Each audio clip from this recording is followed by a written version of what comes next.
Good morning, this is Randy. So here are the chances of remarriage for women age 45 to 64. So I realize that a lot of women between 45 and 64 don't even want to get remarried. However, there aren't very many statistics for just cohabitation during the ages of 45 to 64, and for sure they wouldn't account for somebody who you just met recently or you met them after age 45. So there are also not many statistics about how many people are single but in a quote unquote relationship between the ages of 45 and 64. So we have to look at remarriage.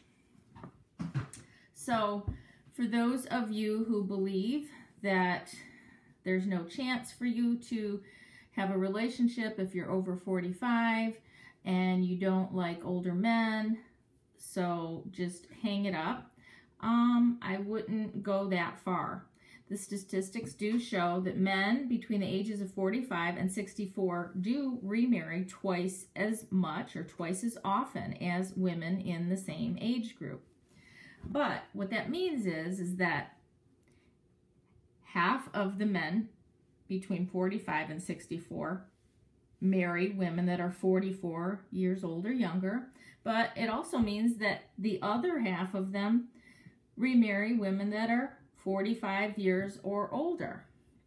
Now, that doesn't help if most of these men are like in the upper range of this study where they're like over 60 and they're marrying a 45-year-old woman, because that woman would still count in this statistic as having been remarried after age 45, but yet she still had to go with the upper range of men, you know, much older than her, which, you know, that sucks. It kind of, this is a wide age range that this study accounted for. 45 to 64, that's almost a 20-year range. As far as second and third marriages go, what they found is there is less difference in age in your first marriage. So first marriages tend to be only a 1 to 3 year age gap between the man and the woman. And we're talking about heterosexual marriages here. But as people marry for the second or third time, the age gap widens. But still yet, it only tends to widen to a 5 to 9 year difference. So therefore, it is still fairly unusual to see remarriages where there's more than a 10-year difference between the couple's ages. Now I'm going to give some other statistics that might make you feel better as to overall marriages in the U.S. 33% of marriages in the U.S.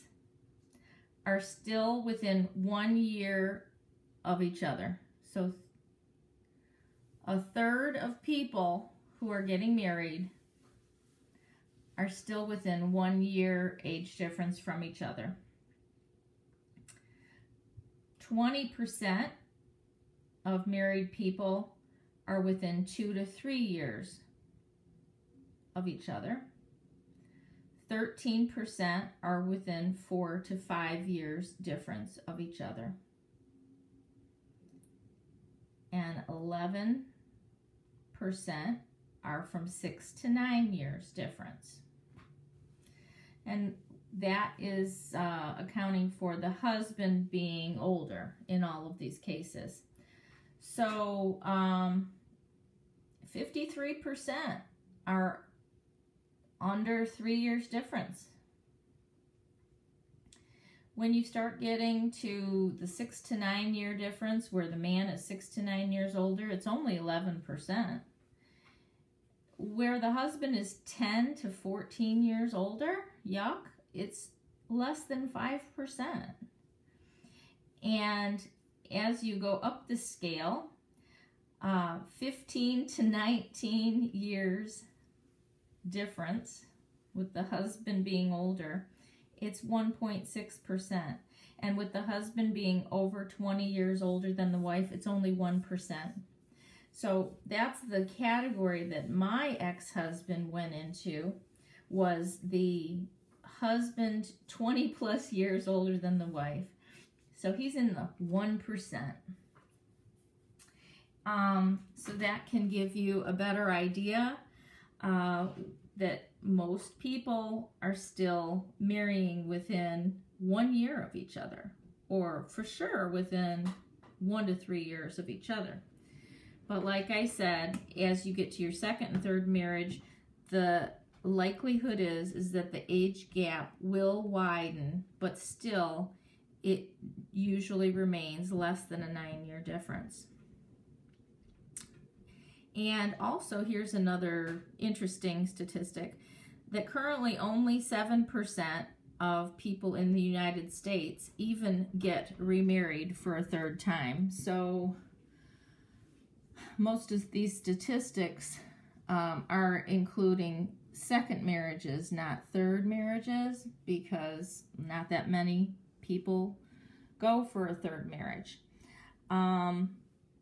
But it doesn't mean that it can't happen. It's just currently that's what people are doing. They're stopping after their second divorce, and they're saying, screw it. So I hope these statistics helped you put things in perspective, especially for all those naysayers that say that we don't have any chance of ever getting remarried if we're over 45 years old. That's definitely not true. And that we have to go for someone who's like over 10 years older than us. That's not really true. It's just that these age gap relationships is what comes to the attention of most people. This is what they show in the media. They always show like men in their 60s, like Richard Gere or George Clooney with someone in their 20s. And they make men believe that this is something that, happens quite often, that this is something, they can do. And the facts are, it doesn't really happen that often at all. And it's not to say that men or women don't like or aren't more attracted to younger people, because of course we are. We're physically attracted to younger people. I mean, who would refute that? But how realistic is it? How practical is it? How likely that it's going to be long-term or amount to anything is it? That's a different question, because they do say that the wider the age gap, the less likely the marriage is going to remain more than 7 years. And the more often times you've gotten married, also the less likely you're going to stay married the next time. So obviously still first marriages with someone 1 to 3 years older than you, ladies, has still got, and before you're 45, if you're in your 20s, first marriages are still the ones that last the longest. And as you stray away from, as you get married more times, and as we get older, and as the man gets older as well, if he's choosing someone who's much younger than him, all of our chances for another divorce increase. So I hope this was helpful. I'm not going to be listening to all these opinions from guys, usually younger men. I don't know the age of the men that are listening to my channel, and even women who want to constantly harp on telling me that, you know, I'm too old for this. I'm not listening to it anymore, because it's simply, you know, not the case. Yes, the statistics aren't in my favor, but there's still plenty of chances for anyone who's over 45 and a woman to meet somebody. And again, this was just talking about marriage. We aren't even talking about boyfriend, girlfriend, cohabitation, because there aren't studies on that for our age. And when I say boyfriend, I also, you know, would have to qualify that, because some women think that a boyfriend is somebody that, you know, maybe they see once a week and they go out to dinner and that's it. And they might call that their boyfriend. Whereas somebody more like me, you know, in order to call somebody my boyfriend, I would want to see him like 3 times a week. And, you know, sometimes he spends the night. Sometimes I spend the night. You know, it's something that is more serious, I think. Something that might even lead to cohabitation. That's what I would actually be looking for. I'm not interested in seeing somebody 1 time a week for dinner. You know, in that case, I'd rather just go to dinner with a girlfriend.